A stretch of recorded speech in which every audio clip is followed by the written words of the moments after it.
Então, aqui nós temos a segunda propriedade.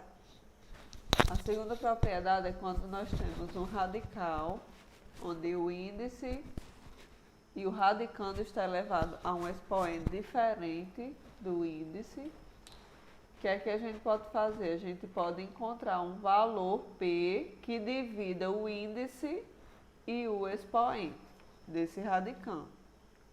Certo? Então, nós temos a raiz enésima de A elevado a M, vai ser igual a raiz de N dividido por P, de A elevado a M dividido por P.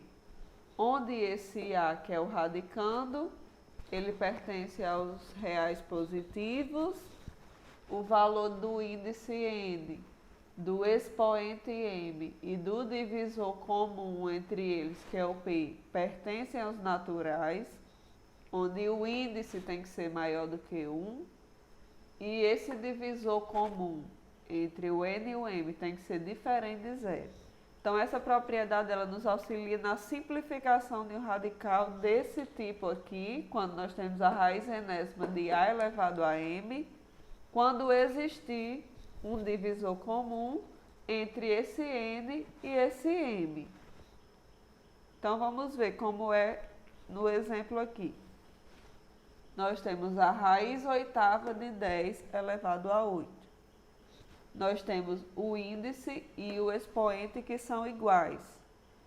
Então, a gente viu na primeira propriedade que quando o índice e o expoente são iguais, então o resultado vai ser igual ao radicando. Então, aqui será igual a 10.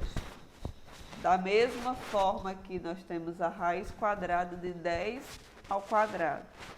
Se aqui é raiz quadrada, o índice é 2. Logo, esses dois valores são iguais, do índice e do expoente. Então, também será 10.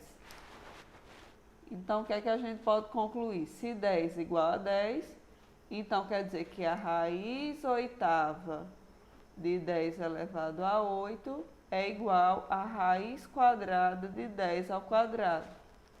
Então, o que foi que aconteceu dessa raiz, desse radical para esse? Desse radical para esse, que a gente fez foi dividir o índice por algum número, né? Que deu o quê? Aqui 2, porque nós temos a raiz quadrada. E aqui dentro da raiz nós tínhamos 10 elevado a 8. O expoente é 8, ficou aqui 10 ao quadrado.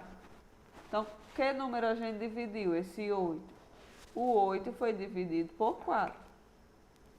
Então, nós simplificamos esse radical e deu exatamente esse aqui. Então, da mesma forma que divide por 4, que vai dar o índice 2. Certo? Então, nós simplificamos esse radical e esse radical aqui é o radical que foi simplificado. Ficou raiz quadrada de 10 ao quadrado. Então, essa segunda propriedade, ela nos mostra que nós podemos achar um divisor comum para que a gente simplifique o índice e o expoente.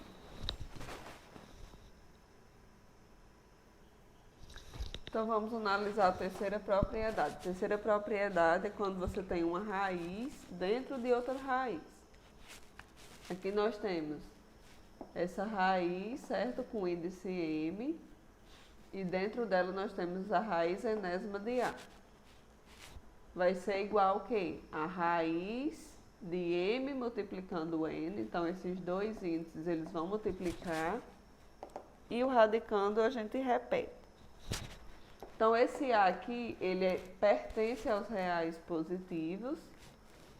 Esses dois índices, M e N, são naturais, ou seja, são positivos. Esse M tem que ser maior que 1 e esse N também tem que ser maior que 1. Então, vamos considerar essas expressões. Nós temos a raiz cúbica e dentro dessa raiz cúbica nós temos a raiz quadrada de 64. E vamos considerar essa outra que é a raiz sexta de 64.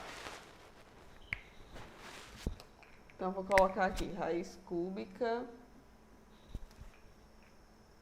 da raiz quadrada de 64. E aqui embaixo, raiz sexta de 64. Certo? Então, a raiz sexta de 64, nós temos um número, né? Um número que vezes ele mesmo, vezes ele mesmo, vezes ele mesmo, vezes ele mesmo, vezes ele mesmo, vai dar 64. Que é o número 2, ó. 2 vezes 2, 4. 4 vezes 2, 8. 8 duas vezes 16. 16 duas vezes 32. 32 duas vezes 64. Então, aqui será o número 2. Já aqui a gente pode fazer o seguinte, raiz cúbica. Quanto é a raiz de 64? Não é 8? Então, nós temos a raiz cúbica de 8. Qual é o número que ao cubo vai dar 8?